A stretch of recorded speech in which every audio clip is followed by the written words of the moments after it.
Is the Egyptian Museum really the largest museum in the world?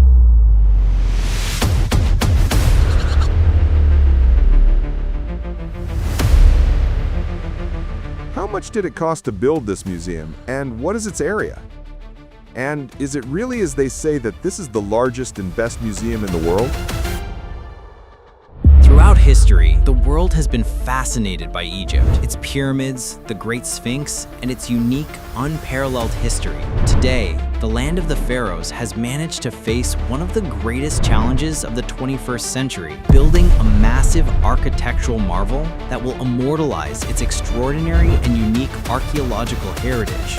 The goal of this museum is to gather all of Egypt's historical treasures in one place and to display them using the latest technologies, welcoming around 6 million visitors annually who will, for the first time, be able to see the entire collection of Tutankhamun assembled in one place. Millions of people used to visit the old Egyptian museum in Tahrir Square to experience the magic of history.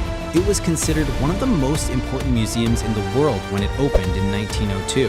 However, over time, the museum became outdated and overcrowded, and its design was no longer suitable for the modern era. The limited space and insufficient security made protecting these priceless artifacts increasingly difficult.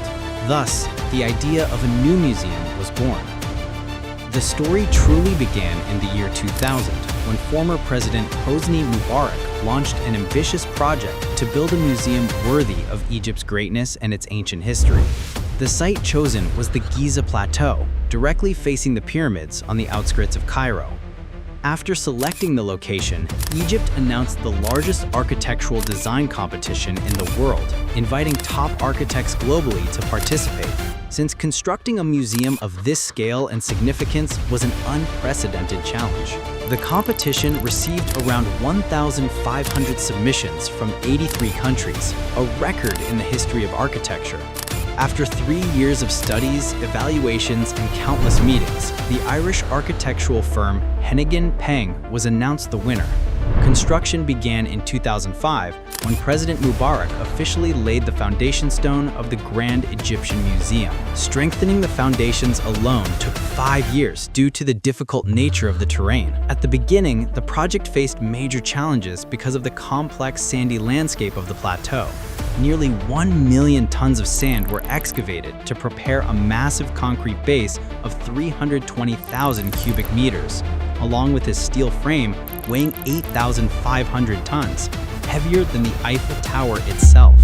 However, in 2011, the project came to an abrupt halt due to the revolution of January 25th. Construction stopped for an entire year.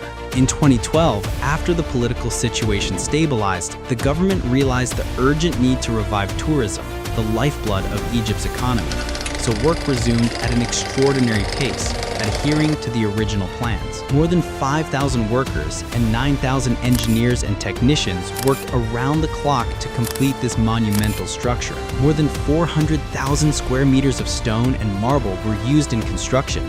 The museum's roof is an architectural masterpiece in itself, spanning around 10,000 square meters, weighing over 1.5 million tons, and composed of prefabricated panels mounted on strong, earthquake-resistant steel beams. Additionally, 3D scanning technology was used for the first time in Egypt to assess the performance of the structure and systems.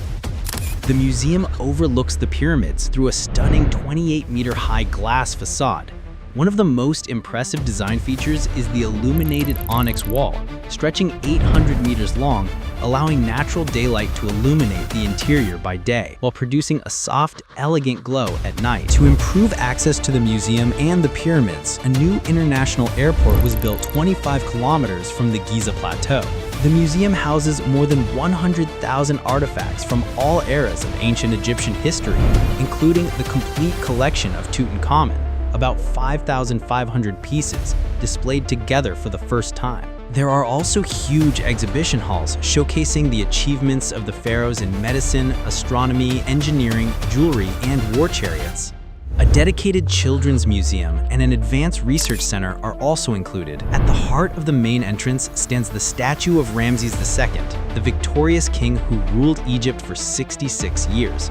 Standing 11 meters tall and weighing about 100 tons, it was transferred from Ramsey Square to its current location in 2018 in a majestic procession, considered one of the most complex artifact relocations in modern history. The museum also features a suspended obelisk at the entrance, the first in the world displayed in such a way that visitors can admire the inscriptions from underneath. Surrounding the museum are vast gardens spanning 21,000 square meters. The museum is not merely a place to display artifacts, it is a fully integrated cultural city with 28 shops, a conference center, exhibition halls, a cinema, and entertainment areas. It is expected to welcome more than 10,000 visitors per day, around 6 million annually, making it one of the world's most significant cultural tourism centers. Despite the priceless treasures inside, Egypt continues to demand the return of artifacts held abroad, such as the bust of Nefertiti in Germany, the Rosetta Stone in the British Museum, and the Luxor obelisk in Paris.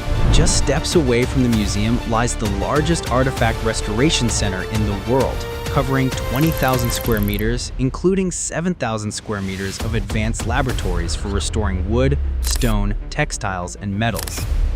The building is buried 30 meters underground to protect artifacts from heat and earthquakes, and it is connected to the museum through an underground tunnel. Since its opening in 2016, more than 47,000 artifacts have been restored there. This center functions like a space laboratory in terms of precision, but its mission is not to explore planets, rather to preserve a civilization that dates back 7,000 years. The museum's cost reached about $1.2 billion. Initially, the estimated budget was around $500 million, but over time it nearly doubled. The project was built through a rare international partnership. Japan contributed significantly through the Japan International Cooperation Agency by providing soft loans, while the Egyptian government funded the remainder. Considering that the artifacts it houses are priceless, the cost was well worth it. After 20 years of construction, the museum is finally ready. So tell me in the comments, what do you think of this giant achievement? And will the Grand Egyptian Museum become the finest museum in the world?